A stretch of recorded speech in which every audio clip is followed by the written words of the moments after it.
Happy Monday. As I sit here and just begin thinking, the first thought that occurred to me, even though I barely wished Happy New Year, it is now February.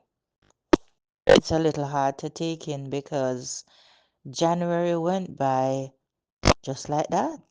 One clean sweep, January was over. No, I know I have not been making as much commentary videos as I used to, and it's for many reasons. Chief among them is that I've really been busy, and I always say to people when they say they're busy, busy is good, and yes, busy is good, but I've been busy and pulled in so many different directions at the same time that although I've watched and been aware of lots that have been happening, it's just been so very hard to say what I thought, to get another Sheri says out. And I paused because there's so many thoughts going through my head since the start of the new year. Did I mention that I had clients who just happened to be traveling on, what was it, January 3rd? Yes, that very same day that Nicolas Maduro was extracted from his homeland of Venezuela.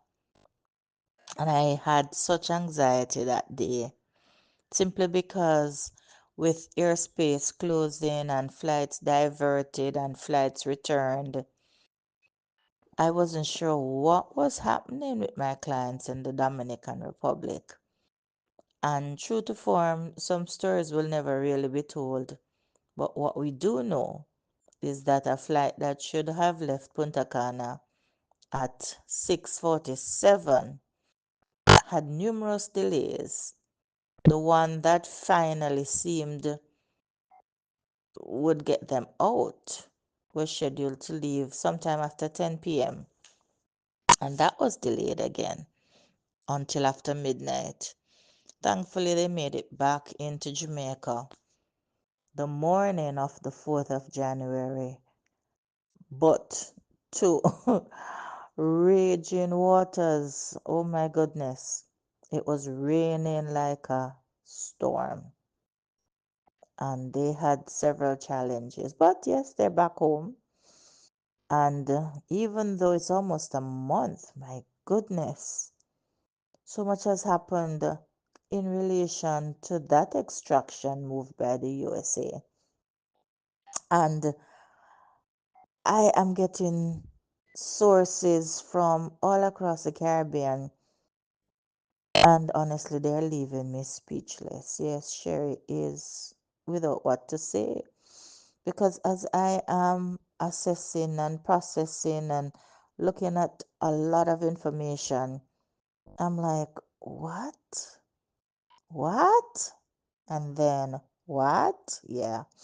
So even though this video was never intended to be the way we're going, I might as well go because that's the flow.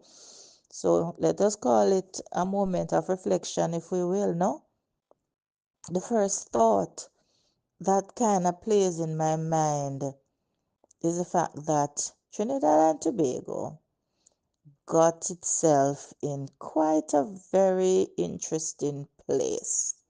And I'm choosing my words carefully in this because Trinidad stepped out and decided to be hospitable to the then brewing situation in Venezuela.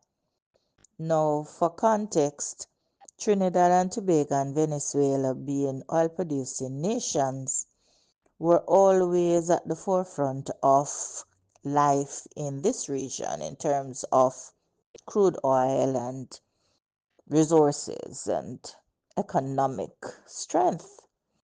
Now, when Venezuela with was it Hugo Chavez when their economy crashed and Maduro came in, there was mass movement of Venezuelans, and Venezuelans, oh, maybe 5, 7 million of them, beat a hasty retreat from their collapsing home country. Trinidad was very staunch against taking them in. And there are those who would say, for such a small island, how many people could they accommodate? All right, fast forward, the US made their position clear, and Venezuela stood tall. However, the US got into an arrangement with Trinidad and Tobago, and somewhere in the whole process, January 2nd happened. Nicolas Maduro was extracted from his country, taken by night. I have several images in my head, but I won't even start to describe what I saw and what I compared it to.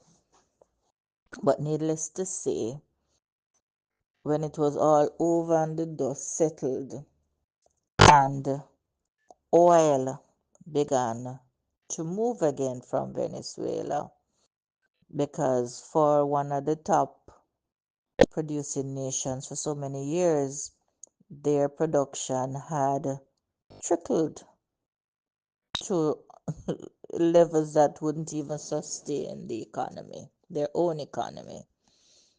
So, what is this conversation really all about? From the standpoint of TNT, the big news that came somewhere around mid January was that even though the oil was now moving and things were happening, Trinidad was left out of the equation.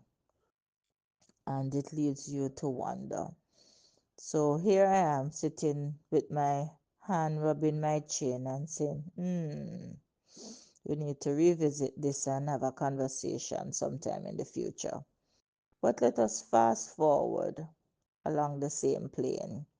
As I was reading the news in Curacao, I was very, very interested to discover that a barge arrived in Curacao with oil, and it was deposited in one of their oil refineries.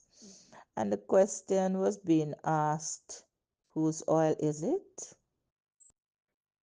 When is it leaving? Where is it leaving to? And who is going to get paid? Other countries have been called, their names have been called as also being recipients already of Venezuelan oil. And so there's a quiet storm brewing in the Caribbean. And would you believe that this is all about oil? Hmm. And while we're on the topic, our Minister Vaz, just what, last week, he had a specialized vessel in our waters doing an exploratory expedition. And he, along with those within that ministry, constantly reminded the public that this was not a drilling exercise. This was an exploratory exercise, meaning oil there Jamaica. Well, we have known that. But back in the day, it was said that it was not enough. It was not even economically feasible to explore the amount of oil that potentially is in Jamaica, and so it was put to bed. However, in recent times, recent as in last week, when this vessel arrived and Minister Vaz boarded, there was a state of, shall we say, hush hush conversation about the real potential.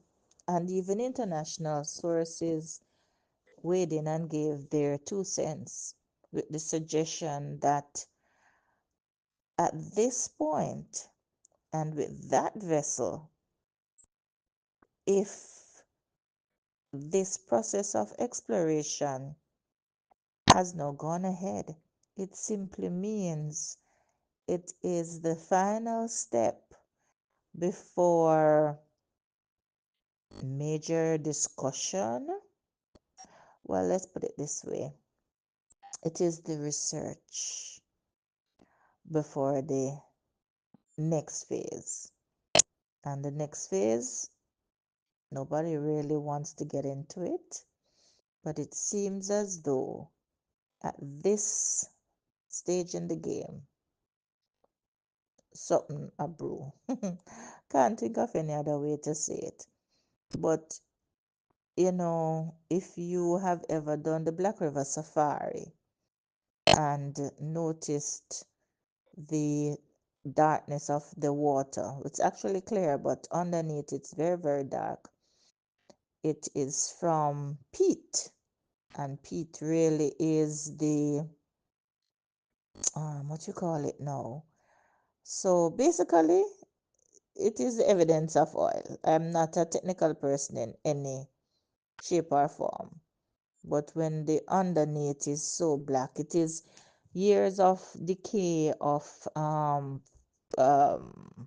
wood, and yeah, without us going into the technical terms, just right out there in Black River will show the presence of oil. I'm trying to go back into memory from geography class, and that was way too long ago. But the long and short of it, oil there. Maybe I should just title this video oil there. Yes. So of course, even at this point, I have not come to the reason for us doing this video. And so I'm going to invite you to come back to Sheri Says, because here we are, February 2, and the issues that have hit the table concerning Jamaica and Panama needs to be unraveled. So come back very, very soon so we can talk about that. But needless to say, oil there.